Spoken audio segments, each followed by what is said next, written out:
the TMEA Etude number 1, E minor, Elegy Etude by Johannes Donjon. This is a really fun etude. As you work on it, you recognize that there's lots of patterns. There's a lot of storytelling that can go on with this as well. So we're going to start at the beginning, and I'm going to kind of talk you through how to go about learning this etude and how I've been teaching my students how to go through it as well, to set yourself up for success.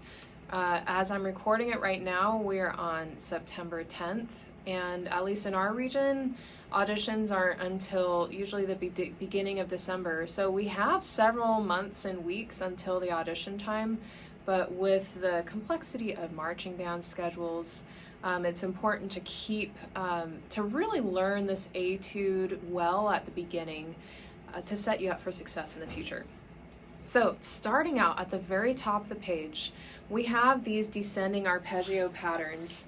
The best way, I think, to approach this is to chunk it by fours. And so you would break it up.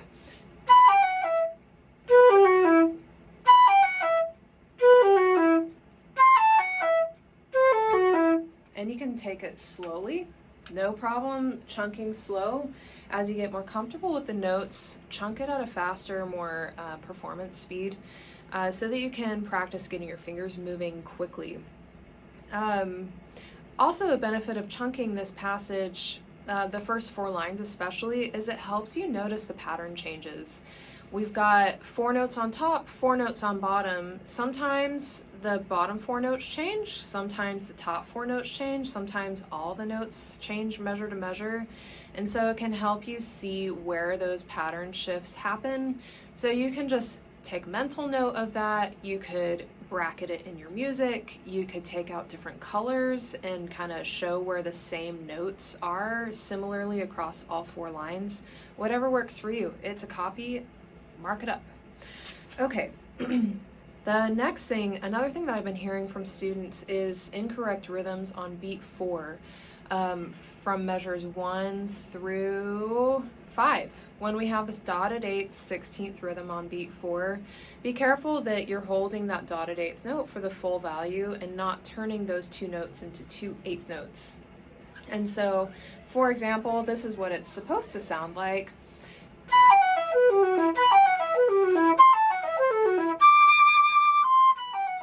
Okay, you treat that 16th note like a pickup note going into the downbeat.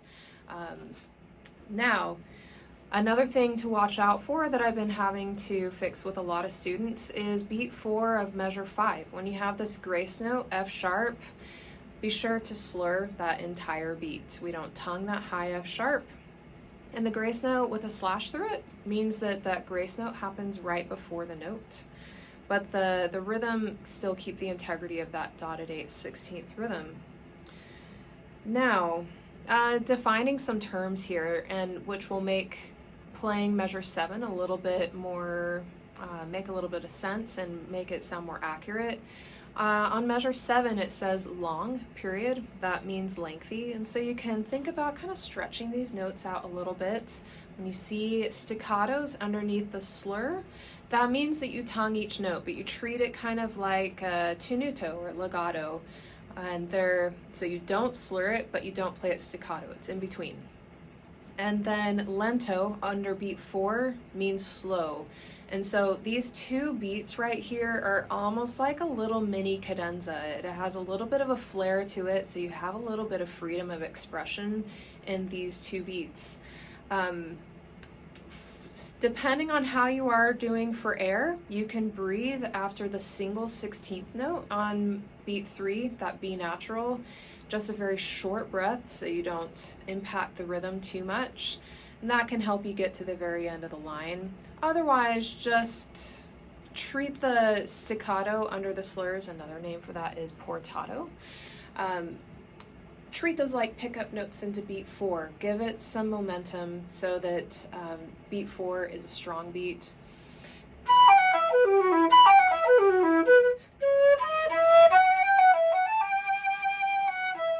Okay, so that's just an example of how you can play it. There's many correct ways of playing those 2 beats. Whatever you do, own it and sell it. So then as we move on to measure 8, this vivace section right here, Vivace is a faster tempo. Be very careful with the articulation right here. On beat 1, you tongue 2 notes in a row. You tongue the E natural and the B, but as you go on to the next 2 slurs in beat 2, it's a 4-note slur, so don't tongue the lower B natural. So this is how it should sound.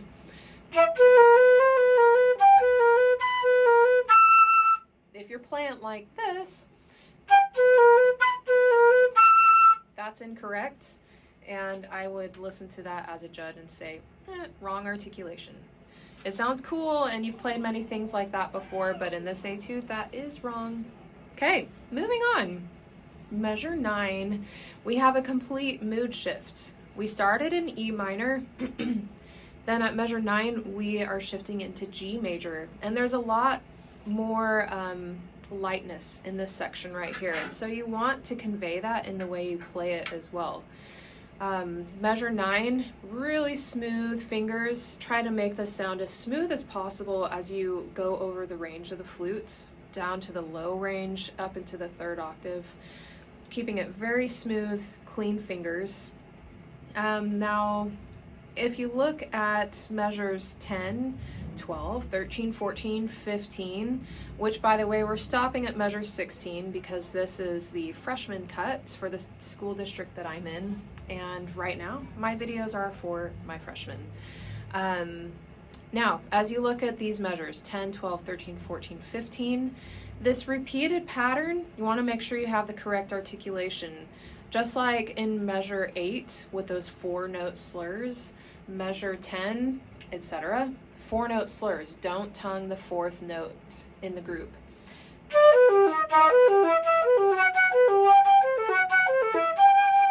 Okay, that's the first thing to watch out for in that.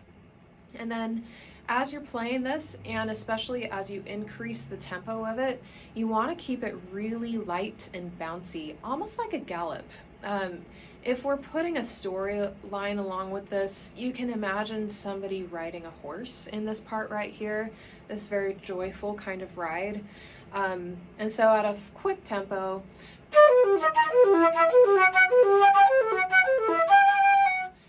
and doing that also helps build this momentum to help you stay on top of the tempo and avoid dragging. Let's see. Another thing to watch out for on measures 12, 13, 14, there's breath marks. Make sure that you make it all the way to the breath mark and breathe where it's marked, not before or after it. Those breath marks are really useful because they're showing a phrase marking. It's letting you know that the notes after the breath mark are pickup notes, and so they should lead into the downbeat. Almost like a crescendo. There's a crescendo marked at the end of measure 14. You can also do that in measure 13 as well. So for example, at measure 13,